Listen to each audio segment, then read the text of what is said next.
It's better to be prepared for an opportunity and not have one than to have an opportunity and not be prepared.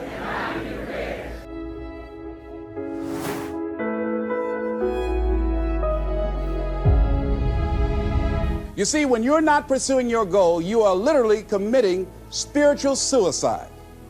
When you have some goal out here that you're stretching for and reaching for that takes you out of your comfort zone, you'll find out some talents and abilities you have that you didn't know you have.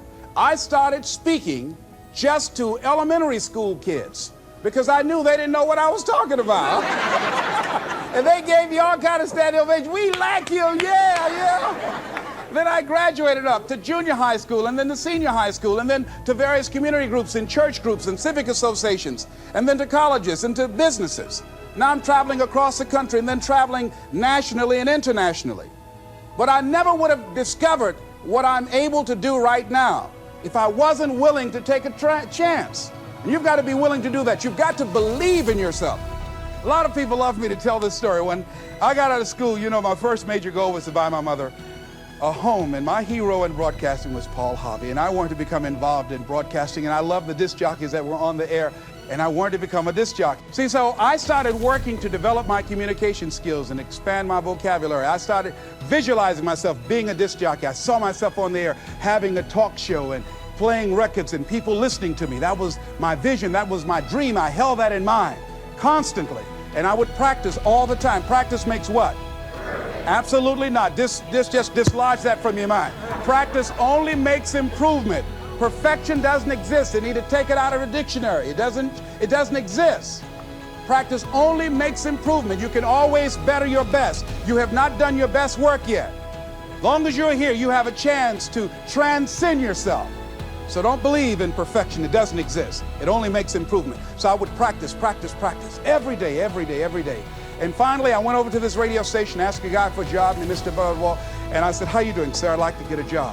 I was working on Miami Beach at the Fontainebleau Hotel at the time. Jackie Gleason and the June Taylor Dancers were famous.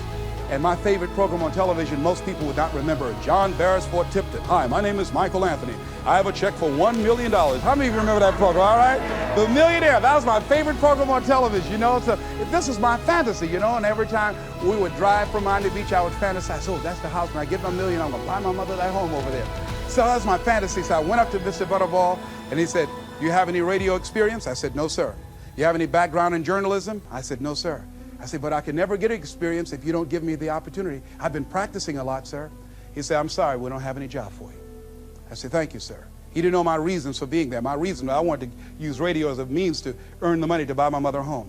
I went back to the radio station again. I said, "How you doing, Mr. Butterball? My name is Les Brown. I know your name. Didn't I just see you here yesterday?" I said, "Yes, sir." I said, "Y'all have any jobs here?" "Didn't I tell you yesterday we didn't have any jobs?" "Yes, sir, but I thought maybe somebody got fired or resigned. I didn't know, sir." I went the next day. "How you doing, Mr. Butterball?" He said, "Yes." And I just didn't take it personal. "How you doing? So y'all have any jobs here?" "Didn't I just tell you yesterday and the day before we didn't have any work?" I went the next day, showed up like nothing was wrong, like I saw him for the first time. "How you doing, Mr. Butterball? Y'all have any?" He said, "Boy, make yourself useful. Go get me some food." I said, "Yes, sir." See, many times when you want more, you've got to be willing to pay your dues. So I became their errand boy. I would get their lunch and their dinner and all kind of food for them. After a while, I would take the food to them in the control room, and I would not leave until they would ask me to, and I'd watch them working the controls, and I'd memorize their hand movements. And pretty soon, they would trust me with their cars to go pick up entertainers that came into town, entertainers like Sam Cooke, Dinah Ross and the Supremes, the Four Tops and the Temptations. I would drive them all over Miami Beach in the disc jockeys' cars. Finally, one day, I was at the radio station, and a guy by the name of Rock was drinking while he was on the air. It was a Saturday afternoon. I was the only one there.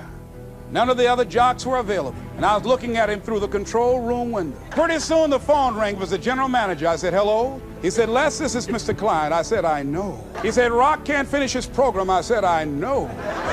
He said, "Would you call one of the other DJs to come in?" I said, "Yes, sir."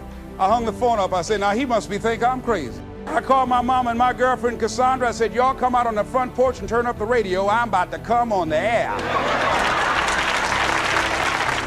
I waited for about 20 minutes and I called him back. I said, "Mr. Klein, I can't find nobody." He said, "Young boy, do you know how to segue the records?" I said, "Yes, sir." He said, "Go in there and don't say nothing here." I said, yes, sir. I couldn't wait to get behind those controls. I put the headphones on. I said, look out, this is me, LB, Triple P, Les Brown, your platter playing papa. There were none before me and there will be none after me. Therefore, that makes me the one and only. Young and single and love to mingle, certified, bona fide, indubitably qualified to bring you satisfaction, whole lot of action. Look out, baby, I'm your love man. I was hungry. It makes you feel better when you are able to have charge of your destiny, doesn't it? Gives you a good feel. It gives you choices. You can do more things. Living a dream, changing your life, is hard. It's hard when you lose all your money, when you've given it the best that you have, when you have some major setback. It's hard. When a doctor looked at me and said the three horrible words no one wants to hear, you have cancer.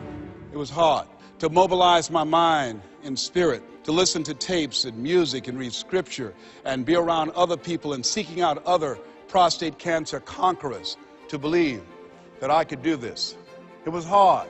Never forget, my son said, Daddy, are you going to die? Why are you asking me that? You're not going out much. You're not the bubbly personality that I know you to be. You're not talking much. You're spending a lot of time in the room by yourself, Dad. Are you going to surrender? Are you giving up? Are you going to let that doctor's opinion become your reality? Will my daddy see me graduate? Yes, son, yes. I'm going to fight. No, I don't think it's my time yet. I'm going to see you graduate, but more than that, I've got some other things that I'm going to do with my life. And I thank you for asking me that. But I must tell you that I'm scared. I'm scared. And I've never been in this situation before. It's been easy for me to talk to people and encourage people when they've had challenges in their lives, but it's me. And I don't feel less than a man in admitting this to you. Yes, I'm scared. And I need some help. See, life is hard, and there are some moments in life when you're going to need some help. You're going to need somebody to speak to you. You're going to need somebody to say something to you. I have a friend of mine, Willie Jolly, who's a motivational speaker. He said, a setback is a setup for a comeback. I had to listen to Willie's tapes. I have another friend, Kevin Brace, who's a speaker. He said, Les, come on, man, you can do this. You can make this happen. You can hit a home run. It's a done deal. You are Les Brown. That cancer's got to get out of your body. I said, talk to me, Kevin, talk to me. That's what I need to hear. I needed to hear those words. I don't care who you are. Many people won't allow themselves to ask for help because of pride. Pride cometh before a fall. Because of ego. Ego means edging God out. No, ask for help. Not because you're weak, but because you want to remain strong. And ask for help and don't stop until you get it. I'm here because a lot of people helped me. I'm here because a lot of people believed in me at a time when I was struggling to believe in myself. The other thing is, let us say together, it's worth it. Yeah, see, I think, and write this down, you got to find 5 reasons that will make it worth it for you. 5 reasons. What will make it worth it for you? Mine was, I want to take care of my mother. Mine was, I want to do something with my life. What will make it worth it for you? Mine is, I want to leave a legacy. Mine is, I refuse to die an unlived life. What will make it worth it for you? Repeat after me, please. You got to be hungry. As you look at your goals and look at your dreams, write this down. You will fail your way to success.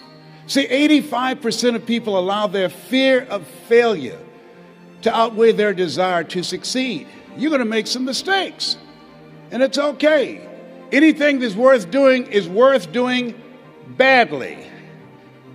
It's worth doing right if you know how to do it, but if you don't know how to do it, it's worth doing badly until you get it right. You have to be willing to experiment with life. I've done a variety of things, and I had absolutely no idea I have the ability to do those things. Here's what I can say about you, and I don't even know you. You've got greatness within you, but you will not discover your greatness in your comfort zone. You've got to be willing to get outside of your comfort zone, because in order to do something you've never done, you've got to become someone you've never been. And most people, they go to their graves with their greatness still in them. Maybe that's why one woman said in a moment of anguish, what if you live your whole life only to discover that it was wrong? Here's something else as you think about your goals and dreams. What's your why? Why do you want to do it? What drives you?